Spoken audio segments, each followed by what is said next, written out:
There is a moment in every man's life when he looks into the eyes of a woman and believes he has found something divine. Her touch electrifies his skin. Her laughter feels like music.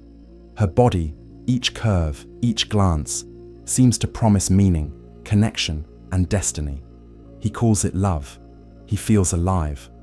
But what he doesn't realize, what few ever pause long enough to consider, is that he may not be in love with her at all. He may simply be enchanted by his own longing. What he is worshipping is not the woman, but the way she makes him feel. Desired, powerful, needed. And in this confusion lies the ancient trap that Plato tried to warn us about. Lust, masquerading as love, is one of the most seductive illusions the human soul will ever encounter. Plato was no enemy of love, but he was a surgeon of the soul, and he understood, perhaps more than any thinker before him, that the desire we feel for another person is rarely about the other person at all. It is, instead, a mirror, a reflection of our hunger for beauty, for completeness, for the numinous sense that life could mean something if we could just merge with someone outside ourselves. In the Symposium, Plato introduces the idea of eros not as lust in the vulgar sense, but as a kind of yearning, a powerful current that stirs within the soul. But this eros is tricky. At its lowest form, it is merely the desire for physical pleasure and dominance. It is erotic obsession. It is the beast that disguises itself in perfume and poetry. Consider the man who meets a woman and becomes immediately enthralled. She doesn't even need to speak much. Her presence alone awakens something primal in him. He begins fantasizing not only about her body, but about a future with her, trips, conversations, family, legacy. But if we were to examine this man's mind, we'd find that he's not falling in love with her. He's falling in love with an image, a projected ideal, a story he's spinning around her presence. Plato would say, this man is not on the path to wisdom or transcendence. He is trapped in a lower form of eros, one tied to the senses and enslaved by bodily hunger. He does not want to know her soul. He wants to possess her. And possession is not love. It is consumption. This is the great deception of lust. It mimics love's symptoms while poisoning its roots. Lust is impatient, volatile, and addictive. It flares quickly, burns hot, and often vanishes the moment it is satisfied. It mistakes intensity for intimacy. Lust floods the body with dopamine, clouds the judgment, and convinces us that we've found the one, when in reality, we've only found a vessel for our unmet needs. Plato would argue that this type of desire is not directed outward at all, but inward. It is a selfish hunger cloaked in romantic language. It is not a bond between two souls, but an escape from the emptiness within one. In Phaedrus, Plato explores the dangers of erotic obsession more bluntly. The lustful lover, he says, becomes a manipulator, not out of malice, but because he cannot help but crave control. He flatters the beloved not to elevate them, but to bind them. He becomes jealous, possessive, erratic, because lust is rooted in deficiency, not abundance. You do not lust for what you already feel whole with. You lust for what you think will complete you. But this need turns even the most poetic desires into tools of emotional warfare. Love that begins in the loins will rarely end in the soul. To make matters worse, lust often wears the costume of fate. It doesn't feel random, it feels written. A glance across a room feels like destiny. A kiss feels like prophecy. Plato would have warned, beware the erotic madness that feels divine. It is often a test, not a reward. The body tricks the soul. It rushes to declare what should only emerge through time, patience, and shared values. In lust, we want to merge. In love, we want to grow. The difference is subtle, but it is the difference between freedom and slavery. Perhaps the cruelest part of this trap is that lust always whispers, this is it, this is love. But true love, in Plato's world, is never driven by immediate gratification. It is not something that enslaves the will. It is something that elevates the soul. Lust is impatient. It seeks the body first and only pretends to care about the mind. It speaks in ultimatums. If I don't have you, I'll go mad. If I can't touch you, I'll die. These are not the words of love. These are the cries of addiction. And like any addiction, the high fades. The fantasy cracks. The eyes once filled with infatuation begin to see clearly, and often too late. This is why Plato insisted that erotic love must be disciplined, not repressed, but guided. The energy of eros can lead us downward into obsession or upward into truth. But if we do not pause, reflect, and distinguish between what the body wants and what the soul needs, we will spend our lives chasing ghosts, mistaking chemistry for connection, and falling in love with illusions. And in doing so, we will remain trapped in the lowest form of desire, forever circling the same emotional loop, never ascending the ladder towards something real. Lust is not love. It is a trap disguised as ecstasy. It is a hunger posing as fulfillment. And unless we unmask it, we will remain prisoners to its seduction, searching for transcendence in temporary flesh. To escape the chains of lust, one must learn to distinguish between the craving of the flesh and the calling of the soul. This is where Plato, more than any other thinker of his age, gave us a sacred map, a metaphysical ladder that leads the desiring man out of illusion and into illumination. He called it the ladder of love, revealed through the teachings of Diotima in the Symposium. It begins, innocently enough, with desire for one beautiful body. But it does not end there, not if the man is truly seeking wisdom. What begins as physical attraction is meant to evolve into something immortal.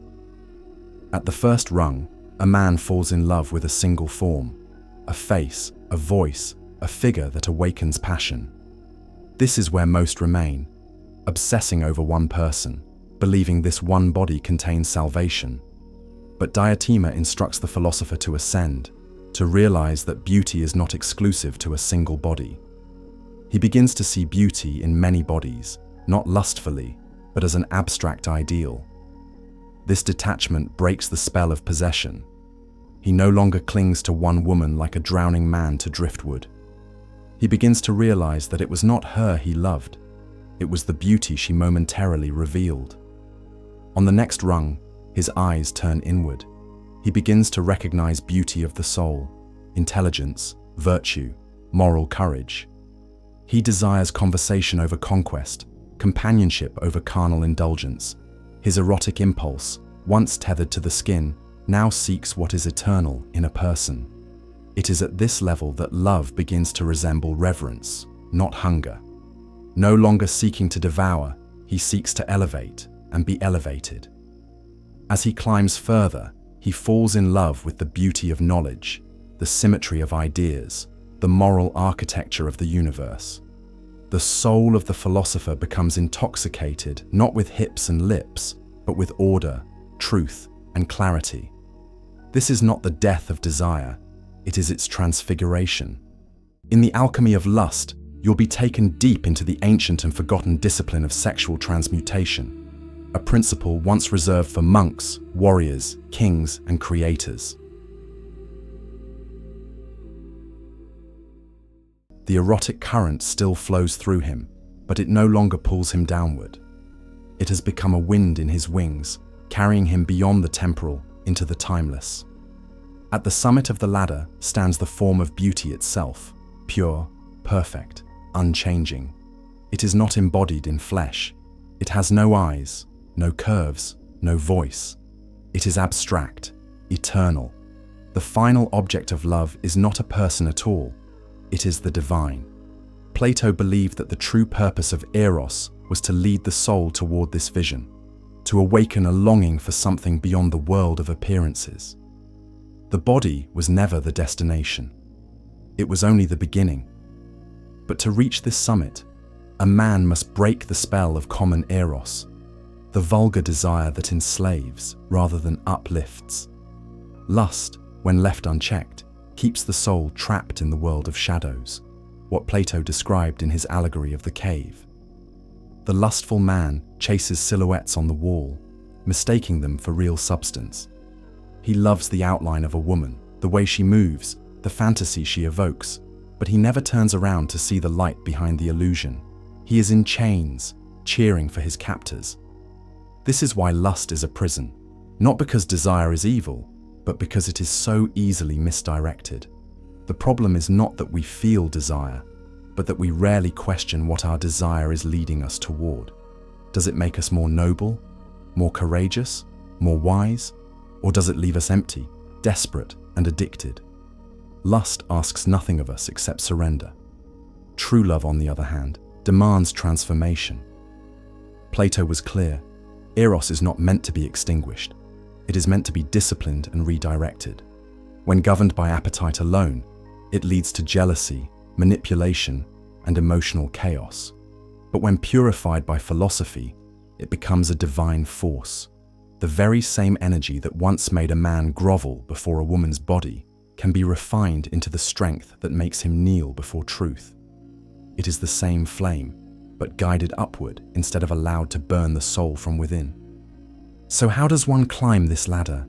Through restraint, through reflection, through a conscious refusal to let the senses dictate the soul's direction.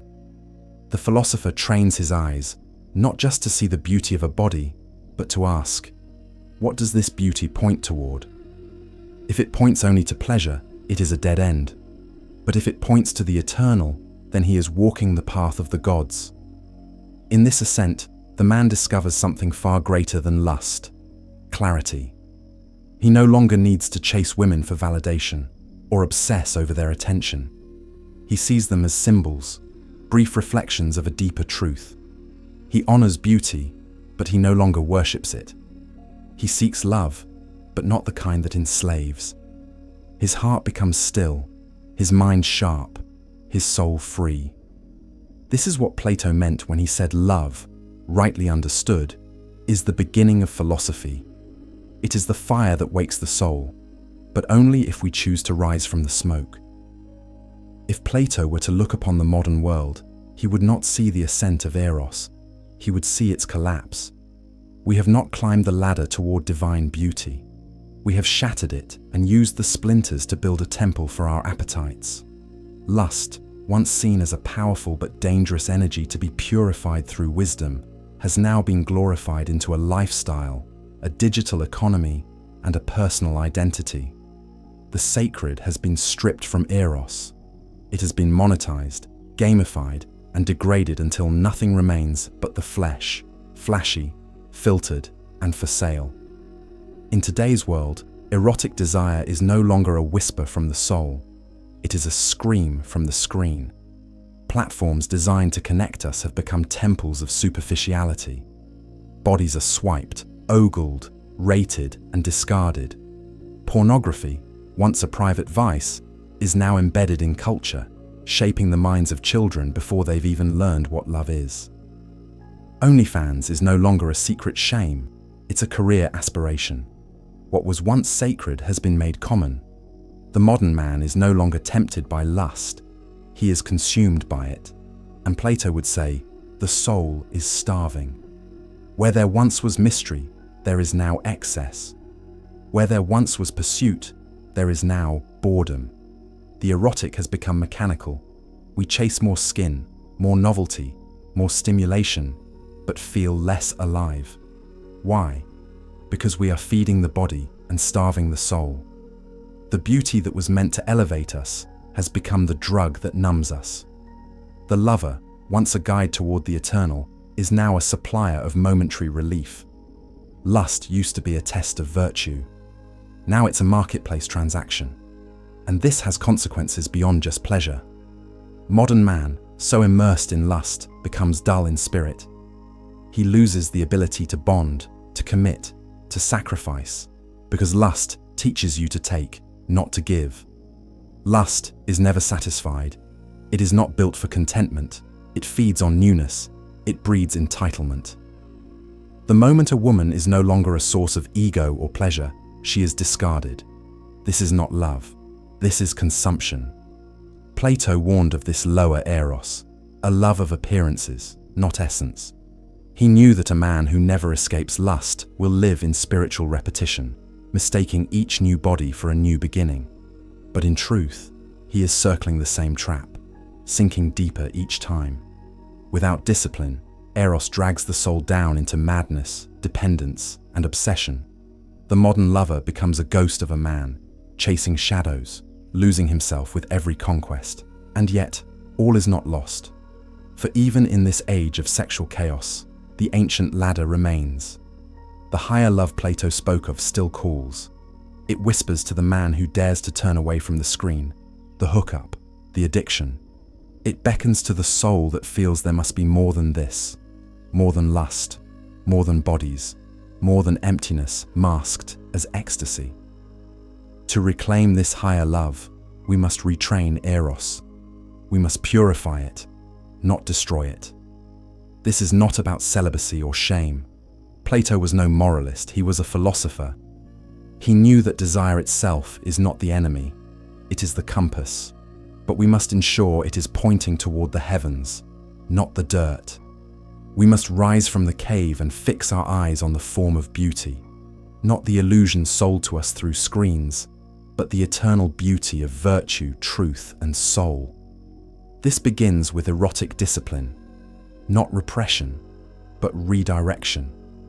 To take the same fire that once drove us to women and now use it to build, to create, to think, to fall in love with excellence, with mastery, with wisdom. When a man stops chasing bodies and starts pursuing becoming, he begins the climb. He moves from lust to legacy, from chaos to clarity.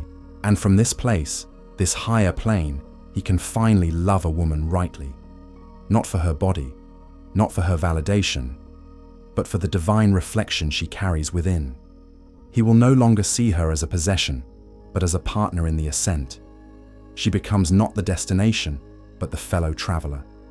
In this love, there is no jealousy, no clinging, no games, because there is no hunger. There is only truth, only beauty, only soul. Lust, unchecked, is a trap that blinds and binds. But love, as Plato envisioned it, is the soul's ladder to the divine.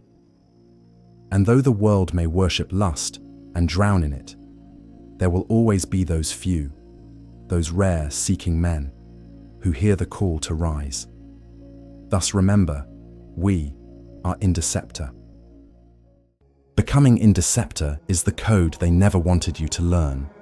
A psychological war map for men, forbidden teachings fused with modern strategy for influence, dominance, and self-mastery.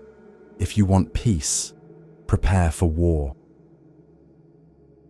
The Indeceptor archive is the complete vault. Every lesson, every revelation, every psychological blueprint I've ever recorded, handcrafted to help you break chains, build discipline, and become undefeatable in a world built to deceive men. No ads, no algorithms, no distractions.